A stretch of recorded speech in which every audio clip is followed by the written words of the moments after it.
Jó estét kívánok! Köszönjük, hogy itt vagytok! Köszönjük, hogy ilyen rengetegen vagytok! Hogy megtöltitek a Szentgyörgy-teret, megtöltitek a díszteret, és még a Palota úton is álltok. Köszönjük nektek, bárhonnan is jöttetek, az ország bármelyik részéről. Miért hallgattok? Miért hallgat a köztársasági elnök?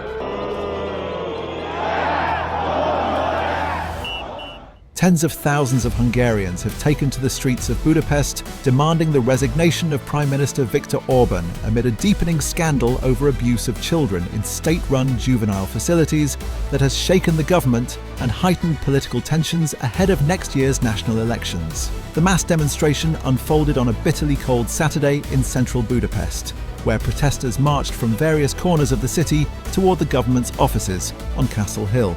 Many carried soft toys and torches and held banners reading "Protect the Children" in a show of solidarity with victims whose suffering has been captured in widely shared videos, showing children being mistreated inside a juvenile detention centre. At the centre of the unrest is a scandal involving the Solo Street Juvenile Detention Centre in Budapest, where security footage surfaced showing staff physically abusing minors in custody. In one clip that circulated widely on social media and in press reports this week, the centre's then director is seen kicking a young boy in the head. The disturbing scenes triggered public outrage and intensified scrutiny of the government's oversight of child welfare institutions. The emergence of this footage was the latest in a series of allegations that have built up over recent years, revealing systemic problems in how Hungary's state-run juvenile facilities have treated the children under their care. An official report from 2021 that was released by opposition leaders late last week found that more than 1 in 5 children in state care had experienced some form of abuse, a finding that shocked many Hungarians and helped catalyse the current wave of protests. Opposition figures argue that the government's response to those reports has been inadequate and marked by delays and deflection rather than meaningful reform. Leading Saturday's demonstration was Peter Magyar, chair of the opposition Tisza Party, which has surged in opinion polls ahead of the parliamentary election scheduled for April 2026. Magyar has used the scandal to press his argument that the Orban government has failed to protect the most vulnerable in society and should therefore resign. Addressing the crowd in Budapest, Magyar said the government's handling of repeated abuse allegations reflected a broader failure of leadership and accountability. He called on Orban not only to step down, but also to take responsibility for a system that many feel has allowed such mistreatment to occur undetected for years. Protesters chanted his name alongside calls for justice and reform. The protest attracted a wide cross-section of Hungarian society. Among the demonstrators was Zsuzsa Salai, a 73-year-old pensioner who told foreign reporters that the suffering of children in state care was something we should all be outraged about, and that citizens could not simply stand by while vulnerable children were harmed. Young people were also visible in large numbers, including 16-year-old David Kozak, who told international journalists that in other countries, a government would likely fall after a scandal of this magnitude. "Here, we are here because people are not satisfied with the answers they have been given," he said, reflecting a sense of frustration shared by many others present. The protest marked a rare demonstration against Orban's rule in recent years, and it came at a politically sensitive moment. Orban has been Hungary's dominant political figure for more than 15 years, returning to power in 2010 and leading the conservative Fidesz party with near unbroken control over Hungarian politics. His government has been criticised both domestically and internationally for weakening democratic institutions and centralising power, and the child abuse scandal has added a new dimension to those broader criticisms. In previous years, abuse scandals have already created political turbulence in Hungary. In 2024, President Katalin Novak resigned after public uproar over her controversial pardon of a convicted child abuser's accomplice in a separate case involving an orphanage. That episode shook the political establishment and was seen by many observers as one of the few instances where public pressure successfully forced the resignation of a senior official connected to child welfare issues. The current protests are distinct in several ways, however. They are larger in scale and are explicitly focused on broader accountability for the system that allowed abuse to occur, not just isolated incidents. The involvement of a rising opposition leader and the proximity to national elections have amplified the political stakes.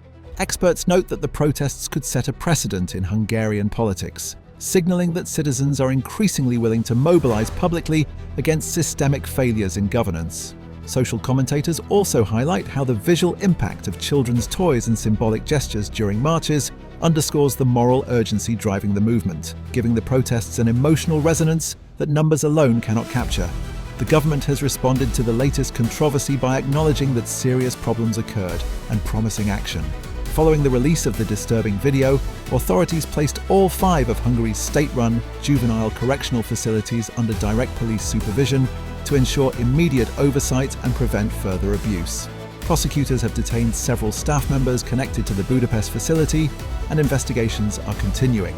Orban himself condemned the abuse in public comments this week, calling it unacceptable and criminal, and insisting that the government was taking necessary steps to address the situation. In an interview with a Hungarian media outlet, he emphasized that even young offenders should never face such treatment, and framed the government's actions as part of an effort to tighten protections for children in state care.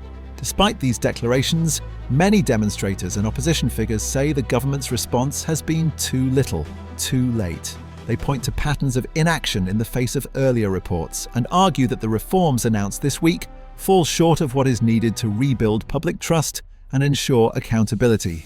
The protests also reflect broader dissatisfaction with the government's priorities. Critics say Orban's administration has spent years promoting a hardline political agenda centered on national identity, family values, and conservative social policies, but has failed to match that rhetoric with effective protection for children and vulnerable populations. The current scandal has highlighted that gap, creating a powerful symbol for critics of the government's record on social issues. Internationally, the demonstrations have drawn attention to Hungary's internal political dynamics at a time when the country's leadership has been at odds with many of its European Union partners on issues ranging from rule of law to foreign policy. Observers say the protests could have broader implications for Hungary's political direction, especially if they influence voter sentiment in the elections ahead.